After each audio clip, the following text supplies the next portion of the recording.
Hello students. तो class 12 का हम एक कैपेसिटेंस का एक नया टॉपिक करने वाले हैं, जिसमें अब हम कैपेसिटर्स की तरफ बढ़ रहे हैं और अब हम एक स्फेरिकल कैपेसिटर की बात करेंगे। और स्फेरिकल कैपेसिटर होता क्या है? स्फेरिकल कैपेसिटर एक्चुअल में दो शेल्स होती हैं, कोसेंट्रिक शेल्स। एक अंदर वाली शेल होगी और एक बाहर वाली शेल होगी। अंदर वाली शेल का रेडियस हमने ए माना है और बाहर वाली शेल का रेडियस हमने बी माना है। इस पूरे सिस्टम के अरेंजमेंट को हम बोलते हैं स्फेरिकल कैपेसिटर। ठीक है, तो सबसे पहले हम इसे चार्ज करेंगे। इसकी कैपेसिटर्स निकालने के लिए हम इसे सबसे पहले चार्ज करने वाले हैं। चार्ज कैसे करेंगे? हम चार्ज बी शेल से ए शेल की तरफ ट्रांसफ़र करेंगे with using a battery. Okay, so suppose करो कि अंदर वाली शेल पे हमने क्यू चार्ज डिस्ट्रीब्यूट कर दिया है। So Q charge is distributed in inner cell. Induction की वजह से बी शेल के अंदर उतना ही नेगेटिव चार्ज प्रोड्यूस हो जाएगा। ओके, तो यहाँ नेगेटिव चार्ज इंड्यूस हो गया और यहाँ पॉजिटिव चार्ज इंड्यूस हो जो हमने दिया है। तो जो इलेक्ट्रिक फील्ड है वो इस रीजन के अंदर ही कन्फाइंड रहेगा। That means electric field energy इस सिस्टम के अंदर ही कंसीडर हो रखी है पूरी।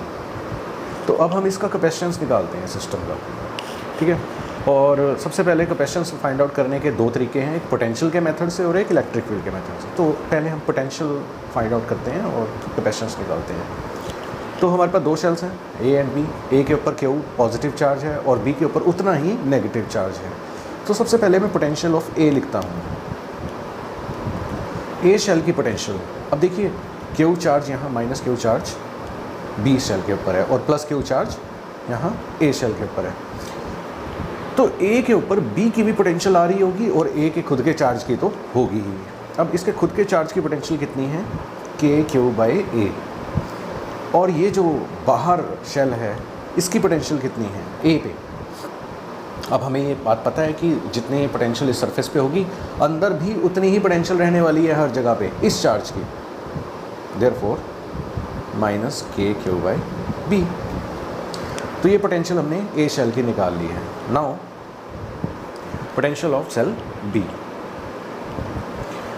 बी की जो पोटेंशियल है, ठीक है, वो ए की वजह से भी बी पे पोटेंशियल आ रही है और बी के खुद की वजह से तो पोटेंशियल है ही। ए की वजह से बी पे कितनी पोटेंशियल है? K Q by B. और जो बी चार्ज पे, जो बी शेल के ऊपर जो चार्ज है वो कितना है? माइनस क्यू, और उसका रेडियस कितना है? बी। आप ये समझ रहे होंगे कि यहाँ मैंने बी क्यों लिखा है, क्योंकि देखो इस चार्ज की, क्यू चार्ज की जो बी पे पोटेंशियल पहुँच रही है, क्यू चार्ज का डिस्टेंस कितना है सेंटर से बी तक? स्मॉल बी, ऑब्वियसली इसीलिए यूज़ किया। नाउ पोटेंशियल डिफरेंस कितना है हमारे पास? अब आप देख रहे हो ये दोनों कैंसिल आउट होके क्या बना रहे हैं? ज़ीरो। तो हमारे सिस्टम का पोटेंशियल डिफरेंस कितना हुआ? V a minus v b. तो वी ए की वैल्यू यहाँ पे है और वी बी की वैल्यू ये रही। तो हमारा v a minus v b कितना हुआ? Q a minus k q by b. Now capacitance निकालने का formula, capacitance of this arrangement is given by charge upon potential difference of the system. Now C is equal to q upon v a minus v b. Now v a minus v b कितना है? K q by a minus k q by b. और जब मैं इसे solve करूँगा आप इसे देख सकते हो, यहाँ से हमारे पास क्या कॉमन आ रहा है? K q 1 by a minus 1 by b. Q से क्यू कैंसिल आउट और के की value 1 by 4 pi epsilon naught होती है। ठीक है, तो के अपोन में है तो 4 पाई एप्सिलॉन नॉट ऊपर जाएगा। और इसका जब हम एलसीएम लेंगे तो हमारे पास ये वैल्यू आने वाली है, वो आने वाली है बी माइनस ए, और जो ए बी है वो यहाँ मल्टीप्लिकेशन है। So this is the capacitance of this spherical capacitor. Okay, अपनी नेक्स्ट वीडियोज़ में हम कुछ और तरह के कैपेसिटर्स पढ़ेंगे।